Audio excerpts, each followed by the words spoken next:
નમસ્કાર, એશિયાના સૌથી જૂના અખબાર મુંબઈ સમાચારના ડિજિટલ પ્લેટફોર્મ પર આપનું સ્વાગત છે. હું છું જીગર પંડ્યા. નજર કરીશું મુખ્ય સમાચાર.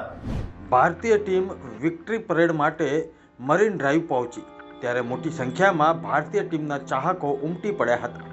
મુંબઈમાં ભારે વરસાદ વચ્ચે ક્રિકેટ ચાહકોએ ભારતીય ટીમને આવકાર આપ્યો.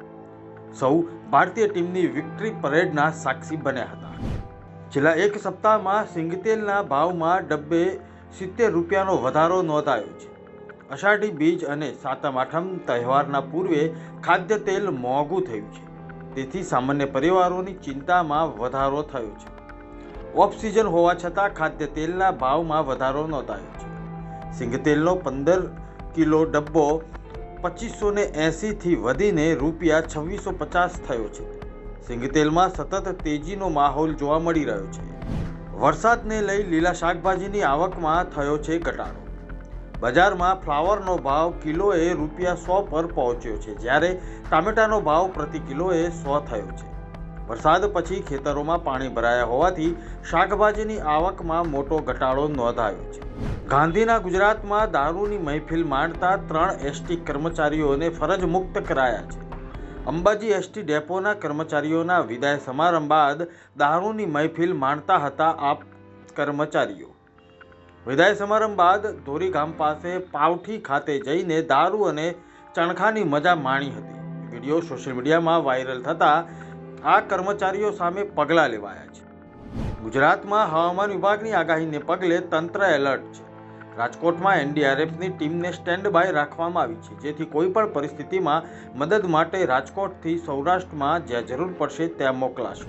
સાબરકાંઠા જિલ્લાના ખેડબ્રહ્મા શહેરના ભાટવાસ વિસ્તારમાં વીજ વાયર તૂટી પડતા 3 ભેંસોના મોત થયાના સમાચાર મળી રહ્યા છે. પોતાનું મહામૂલ્ય પશુધનનું મરણ થતાં ખેડૂત પરિવારના માથે આભ તૂટી પડી. લોકસભા વિપક્ષના નેતા રાહુલ ગાંધી 6 જુલાઈને શનિવારે ગુજરાતની મુલાકાતે આવી શકે છે. કોંગ્રેસ નેતા રાહુલ ગાંધી ટૂંક સમયમાં ગુજરાતના મોરચે સક્રિય થશે.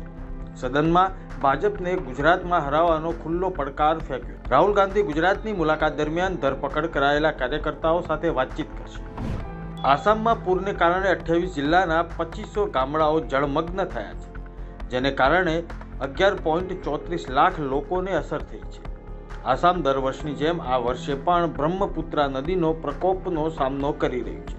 આ સિઝનમાં અત્યાર સુધીમાં કુલ 48 લોકોના મોત થયા છે, જ્યારે લગભગ 3057 લોકો અને 419 પશુઓ અને જાનવરોને બચાવી લેવામાં આવ્યા છે. રામ મંદિર ટ્રસ્ટના અધિકારીઓ અનુસાર રામલલાના મંદિરના પૂજારીઓના ડ્રેસમાં ફેરફાર કરાયો છે.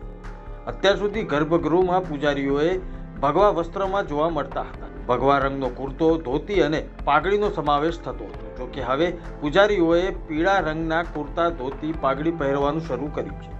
નવો ડ્રેસ કોડ 1 જુલાઈથી લાગુ થઈ ચૂક્યો. ઉત્તર અને દક્ષિણ ગુજરાતમાં હવામાન વિભાગ દ્વારા ભારે વરસાદની આગાહી કરવામાં આવી છે. દક્ષિણ ગુજરાત, મધ્ય ગુજરાત અને પંચમહાલના કેટલાક ભાગોમાં ગાજવીજ સાથે વરસાદની શક્યતા છે. 6 જુલાઈ સુધીમાં સમગ્ર રાજ્યમાં વીજળીના ચમકારા સાથે વરસાદનું પ્રમાણ વધશે તેવી સંભાવના છે. આ હતા અત્યાર સુધીના મુખ્ય સમાચાર. જોતા રહો મુંબઈ સમાચારનું ડિજિટલ પ્લેટફોર્મ. નમસ્કાર.